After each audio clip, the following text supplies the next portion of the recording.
What's up, Pan Dudes? Peter von Panda here. Hey, I'm kind of getting into these pop-up tents, instant pop-up tents. This one's by Survival Hacks, and you can see there it's survivalhacks.com. They're supposed to be able to be thrown up in the air and will set up themselves up. Obviously, you may have to stake them in and do that kind of thing to them too, especially if the weather's turning on you or something like that. It's pretty nice because, as you know, actual real camping tents can take a while. So I picked this one up. It's about 40 bucks, and as you can see, it's not small. It's about 2 feet in diameter. So you would not use this thing for backpacking. I mean, it could certainly be camping, and it's relatively thin. Has a little bit of kind of a pillow-like thickness to it, but you know, it's pretty light. It also has a couple straps on the back, just like this. They're kind of fixed at a single point on the top, and then they are wider on the bottom, so you can actually wear this thing like a backpack. You are gonna look like Captain America or a Teenage Mutant Ninja Turtle, right? So, I mean, and I do look like Captain America. I do. The real key is, can I actually throw it up in the air and have it set up itself? So let's find out.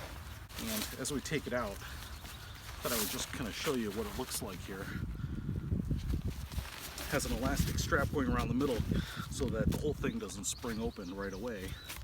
So you would take that off, but you can see it actually has, I don't know if they're fiberglass. They kind of look like plastic, almost PVC like poles. They're under some pressure, some connections here where the straps for the tent attach to the poles. And then some mesh here. I think it is, you know, it's a nylon and it's supposed to be waterproof, and it's supposed to be a 3-season tent. So, you know, should you be out and about and it starts to rain, this would be a good thing to have. Let's see, pull the elastic strap down. And I'll try to give it some air.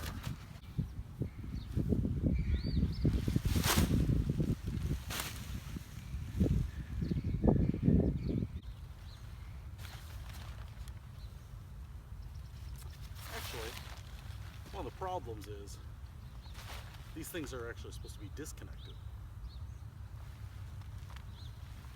Now it looks like it's going to set up.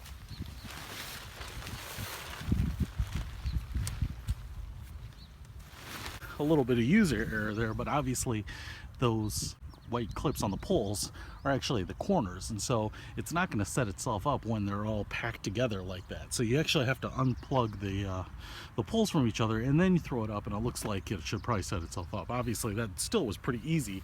Now the top is vented, and so you do have a fly just kind of about 18 inches square that should clip onto the top. So let's take a look at this thing.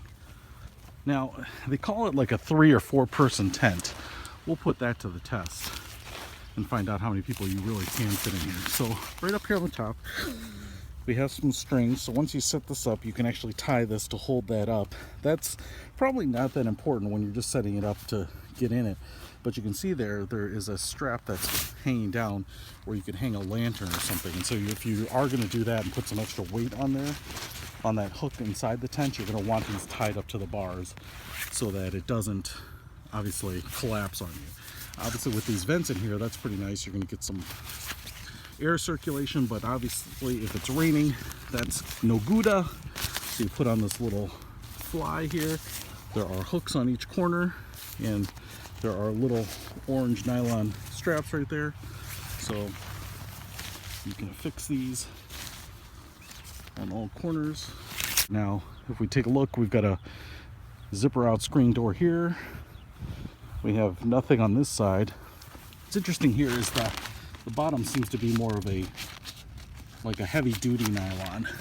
This seems to be more of like a lighter, more tent-like nylon. So this should hold up pretty well when you're walking around, and maybe even be kind of like plasticky so that wet or tough ground, rocky ground, things like that won't poke in.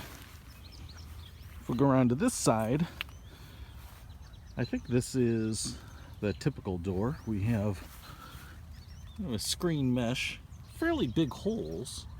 I don't think mosquitoes are athletic enough to get through it, so that's going to be pretty nice for getting a little cross breeze, especially with that other door.